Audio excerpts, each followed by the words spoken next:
Pemirsa, sejumlah kontroversi melingkari kasus Mario Dandi Satrio selama proses hukumnya bergulir di kepolisian hingga ke pengadilan.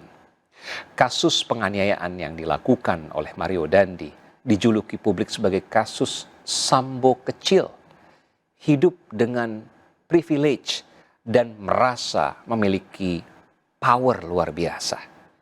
Dari Pengadilan Negeri Jakarta Selatan, saya rangkum deretan kontroversi kasus Mario Dandi. Ada sejumlah kontroversi dari kasus Mario Dandi. Saya nanti akan melihat bagaimana sidangnya. Yang pertama, kalau Anda sadar, ini kasus yang cukup lama. Kasus ini lebih dari 3 bulan baru disidangkan. Yang kedua, sempat ditawari restoratif justice. Artinya apa? Ketika restoratif justice ini diterima, maka kasus ini diputihkan alias tidak naik sampai ke pengadilan.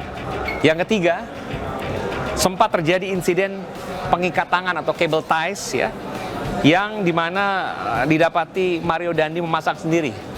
Atas hal ini, Kapolda Metro Jaya Inspektur Jenderal Polisi Karyoto meminta maaf atas mungkin kelalaian atau kekurangan yang dilakukan oleh anggotanya. Ya, selaku penanggung jawab di Polda Metro, saya minta maaf, dan saya juga perintahkan Kabid Propam untuk memeriksa apakah ada hal-hal yang dilakukan oleh anggota kami secara standar operasi prosedur, ada yang dilanggar. Ada pula tangkapan dari warganet atau netizen yang melihat Mario Dandi meminta maaf dengan cara cengengesan atau tertawa yang dianggap kurang sopan.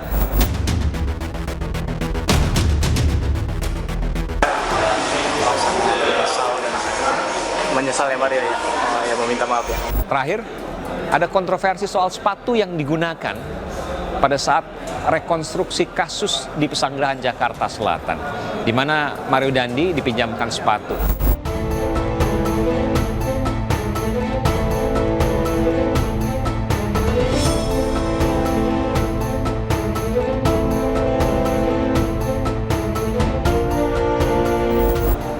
Semua ini memunculkan sebuah pertanyaan, sebuah kekhawatiran, sebuah kecurigaan bahwa Mario Dandi kerap diperlakukan sebagai sosok yang istimewa. Ada apa di baliknya? Ini banyak pertanyaan terkait hal itu. Benarkah ada invisible hand alias tangan siluman, tangan yang tidak tampak di balik kasus Mario Dandi?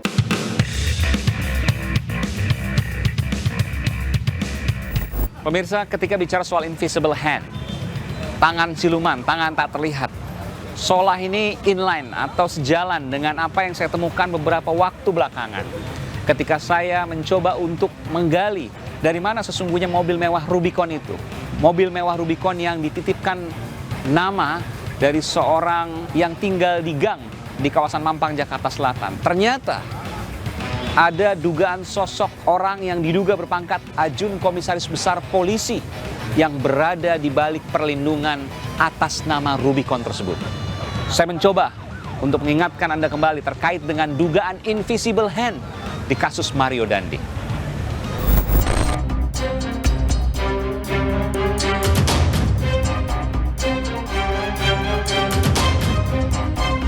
Pak Kamso. Betul, Mas Aiman. Iya, Baik, terima kasih. Ya. Pak Kamso ini adalah RT yang berada di kawasan Mampang ini. Betul. Dan ternyata juga Bapak kos, saya boleh bilang ya, Bapak kontrakan, di mana Ahmad Saifuddin pernah tinggal di kontrakan Bapak. Betul. Tapi di belakang rumah saya. Oh, belakang. Kontrakan di belakang rumah Bapak. Tapi saya boleh lihat nggak Pak? Boleh. Sekarang kita mau lihat dulu, boleh? Boleh, silakan. Bahkan saya harus menunduk begini saudara untuk menuju ke tempat tinggal Ahmad Saifuddin, pemilik Jeep Rubicon. Ini luar biasa nih. Pendek sekali nih. Oke. Iya. Pak, kok Ahmad Saifuddin sekarang susah banget sih ditemuin? Saya sendiri juga lost contact ya kan. Nggak bisa dihubungin, nomor teleponnya ada susah untuk dihubungin. Nggak bisa sama dihubungin. sekali. Iya. Diumpetin sama siapa Pak? Disembunyikan sama siapa? Kurang tahu saya. Kurang tahu ya. Ini masuk ke tempat tinggal Ahmad Saifuddin, pemilik Jeep Rubicon, yang kemudian dikatakan memiliki Jeep Rubicon digunakan oleh anaknya ex pejabat pajak Rafael Alun Trisambodo yang digunakan oleh Mario Dandi. Jadi memang ini untuk 2 orang aja masih kita senggol-senggolan. Iya. Betul, tidak memungkinkan sekali. Saudara, ini adalah kontrakan ya? Betul. Kontrakan dari Ahmad Saifuddin. Iya. Ahmad Saifuddin yang kemudian dikatakan memiliki Jeep Rubicon. Ini, saudara. Tapi sekarang sudah tidak tinggal di sini. Betul. Udah berapa lama dia nggak tinggal di sini, Pak? Sudah dari tahun kira-kira 2007. Tapi masih bila bisa kontak ya? Masih ada kontak, ada Apa misalnya? Karena BLT, penerima BLT. Betul, BLT. KTP-nya masih di sini. KTP masih di sini. Makanya Bapak sering kontak, walaupun dia udah nggak tinggal di sini, karena masih menerima bantuan langsung tunai, saudara. Betul. Bantuan langsung tunai, saudara. Oleh Betul Pak sekali. RT. Betul. KTP masih di sini. KTP real masih di sini. Ahmad Saifuddin yang mengatakan, Bapak RT, saya sekarang sudah bekerja di Inavis. Saya bilang, Alhamdulillah kamu sudah bekerja. Oh, dia bilangnya Inavis. Betul. Inavis, oke. Saya konfirmasi ke Bapak. Betul. Bahwa ada perwira menengah, ya, polisi berpangkat AKBP yang kemudian meminta Bapak untuk tidak berbicara lagi soal Ahmad Saifuddin, betul nggak?